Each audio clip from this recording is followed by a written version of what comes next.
Hai kawan-kawanku semua, selamat datang di channel yang paling berfaedah sedunia, yakni channel Skia PG. Yo ambil headset, ambil cemilan, ambil wifi tetangga, dan ambil batu untuk jaga-jaga. Nah langsung aja kita cus ke filmnya. Let's go. Di video kali ini kita akan bahas film Midnight in the Switchgrass. Di scene awal film ini terlihat seorang bapak-bapak yang sedang buang air kecil. Dia melihat ada KTP dan benda milik seorang perempuan gitu yang berserakan. Terkejut terheran-heranlah dia, karena ternyata tidak jauh dari situ ia menemukan mayat seorang perempuan nih guys. Ia pun kemudian melaporkannya ke polisi. Nah, polisi pun pergi ke TKP dan melakukan penyelidikan. Diketahui jenazah perempuan tersebut bernama Sarah Kellogg yang berusia 26 tahun. Diduga dia dibunuh di tempat lain dan jenazahnya dicampakkan di semak-semak nih. Kemudian terdapat scene di mana ada seorang gadis belia yang berjalan sempoyongan keluar dari hotel.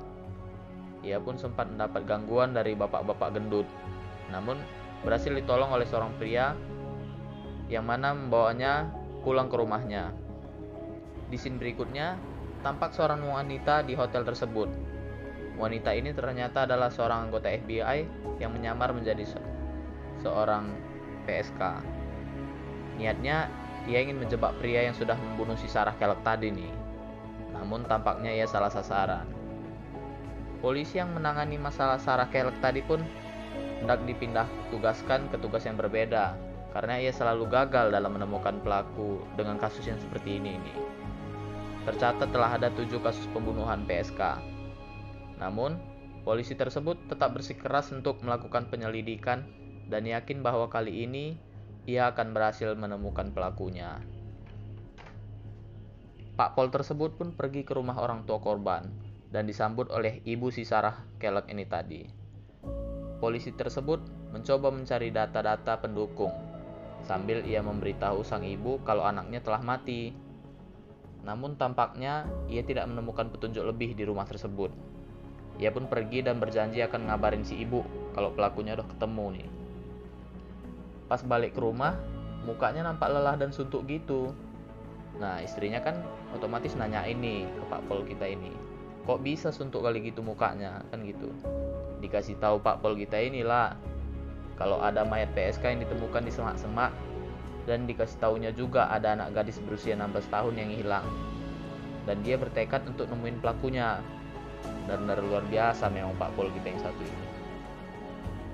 Nah, kembali ke FBI yang mata-matai hotel tersebut. Namun tetap saja mereka belum menemukan sang predator wanita itu gitu. Sialnya saat FBI tersebut pergi, sang penjahat malah datang. Nah, di sini kita udah tahu nih bahwa sang penjahat wanita ini adalah laki-laki yang menolong gadis sempoyongan di scene pertama, yang mana gadis tersebut pun hingga saat ini masih menghilang. Hal ini diungkapkan oleh Pak Paul Crawford tadi. Penjahat tersebut bernama Pete. Biar gampang, kita sebut aja lah si Firman-nya kan. Nah, Firman ini pun masuk ke motel tersebut yang di dalamnya udah ada PSK-nya. Kita sebut aja lah namanya Mawar. Nah, di sana Firman pun sembunyi. Namun karena ia tidak menyukainya, ia pun tega mencekeknya hingga tewas. Memang kejam si Firman ini memang.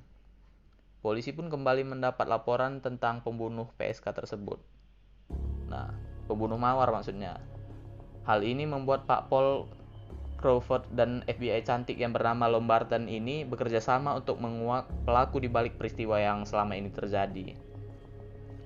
Beralih ke scene di mana gadis 16 tahun tadi yang diketahui bernama Tracy ini berada dalam kondisi yang memprihatinkan. Dia disekap dengan tangan terikat dan wajahnya pun menggambarkan bahwa dia sedang ketakutan. Tracy tidak menyangka mengapa ada orang sekejam si Firman ini, padahal dia sendiri pun punya anak perempuan gitu. Karena nggak terima diceramahi, Firman pun ngamuk-ngamuk gitu dan nyeramahin balik si Tracy ini. Dia mengatakan kalau anaknya lahir ke dunia ini untuk menebus dosa-dosanya gitu, kan aneh gitu. Emang udah syarat si Firman ini. Firman. Nah, Di lain pihak, diketahui bahwa FBI cantik kita ini yang bernama Lombarden sempat dekat nih dengan si Firman. Udah pacaran online lah gitu. Orang ini cetan aplikasi pencari jodoh gitu. Ya kita sebut aja lah Nicet ya kan.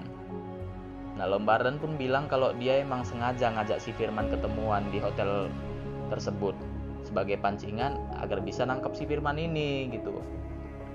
Cuma karena si Firman ini kelamaan datangnya, makanya Lombarden ini luan pulang dia. Mungkin beli paket internet dulu ya kan si Firman ini, makanya lama gitu, entahlah.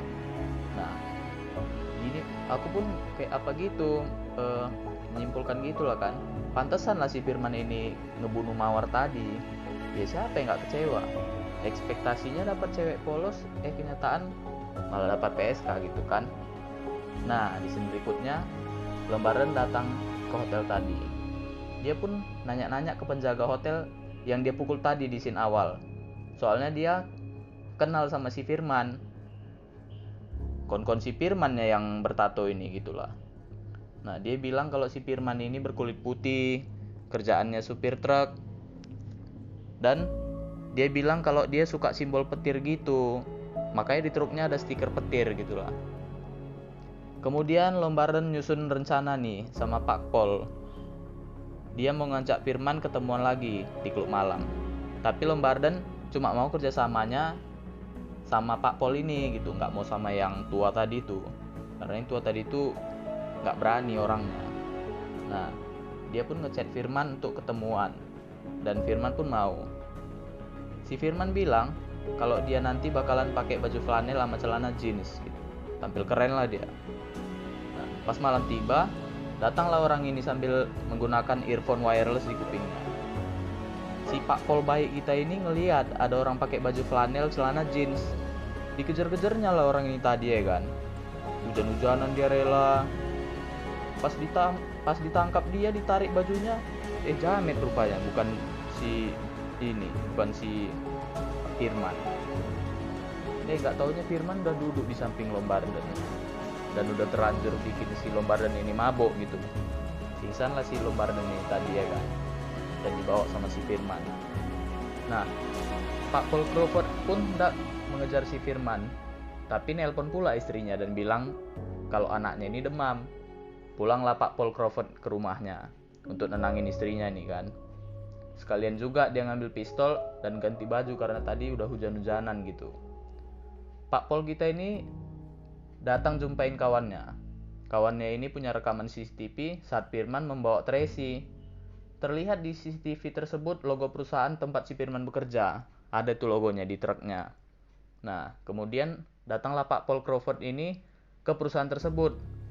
Di sana, ia menemukan nama asli si Firman, yakni Peter Hilbert. Gila, keren juga nama si Firman nih ya. Di situ juga kelihatan alamat rumah si Firman.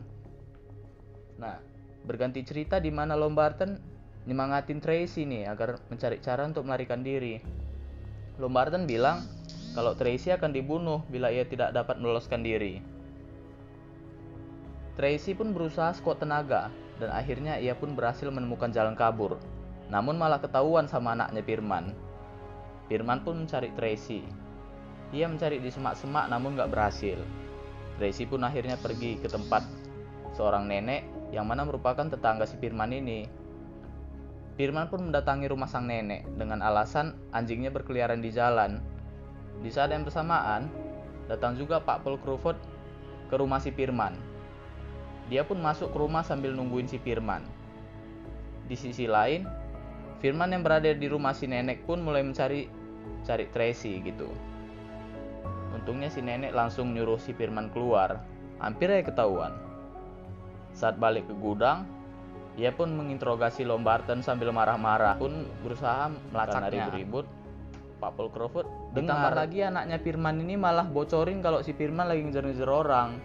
Jadi makin yakin lah si Firman nih kalau itu si Tracy yang dikejar-kejar sama Firman. Nah, di dalam gudang Firman masih aja marah-marah nih. Marah-marah terus lah dia pokoknya sepanjang malam gitu, sambil menggantung lehernya si Lombarden. Kasian lah pokoknya si Lombarden nih. Kemudian Firman nyuntiin obat penenang gitu ke perutnya si Lombarden. biar nggak resek katanya. Padahal kan si Firman ini yang resek ya kan. Aneh-aneh lah pokoknya si Firman nih. Nggak terima diperlakuan semena-mena, Lembarten pun menusuk perut Firman pakai obeng. Dan Firman pun akhirnya tumbang. Namun, karena lehernya si Lembarten ini udah kelamaan tergantung, ditambah lagi suntik penenang yang udah mulai bereaksi nih di badan dia, Lembarten ini pun ikut-ikutan tumbang juga. Tumbang-tumbangan lah orang ini pulaknya. Kompak juga ya orang ini. Di akhir cerita, diceritakan Lembarten pun selamat dan udah mulai terbangun dari pingsannya. Sementara si Firman tidak jelaskan kelanjutannya, yang mana bisa kita asumsikan kalau si Firman telah tiada. Polisi pun akhirnya berdatangan ke rumahnya Firman, dan petugas medis pun menjemput Tracy dari rumah si nenek. Cerita pun tamat. Nah, dari film ini kita bisa lihat bahwa kasus kekerasan terhadap perempuan, termasuk perempuan di bawah umur, masih sangat sering terjadi. Maka dari itu, hendaklah para ciwi-ciwi hati-hati terhadap laki-laki yang baru dikenalnya, khususnya yang masih sering main micet ataupun banyak lah pokoknya. Nah, buat para cowok-cowok pun jangan ditiru ya perbuatan si Firman nih. Gak baik loh. Gak boleh kasar sama cewek, jangan selingkuhin ceweknya, apalagi kalau udah jadi istri. Karena barang siapa yang melakukan perbuatan tercela, dia tercela. Nah, itulah pokoknya. Sekian dulu penjelasan alur cerita dan review gak jelas dari saya. Kalau ada kesamaan nama ataupun tempat, itu hanyalah fiktif belaka ya guys. Dukung terus channel ini ya kawan-kawan. Terima kasih.